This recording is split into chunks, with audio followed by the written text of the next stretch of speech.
Welcome to Kenton's videos. Enjoy the video. You start inside the Google Pay app. Sign in if needed and make sure your default payment method is set. Once done, tap Payments or Bills to begin. This lets Google show supported billers near you. You need the biller name and your account number.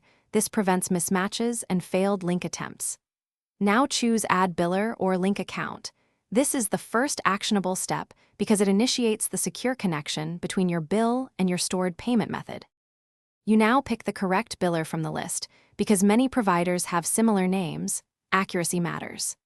After selecting, enter the account number or customer ID exactly as on your bill. Mistakes cause failed linkage. Once you input details, Google Pay may request OTP or a verification code from the biller.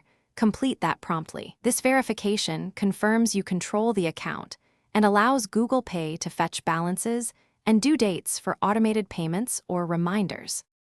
You finish by reviewing the pulled bill details and confirming the link. Make sure due dates and amounts match the paper bill. Then choose whether to enable autopay, set reminders, or keep it manual. Autopay saves time, but reminders give control. Once you confirm, Google Pay will show the bill in your Bills tab. If linking fails, first recheck the account number, update the app, and restart. Often a corrected entry or an updated app fixes the issue quickly. Thanks for watching. Consider subscribing if we helped you.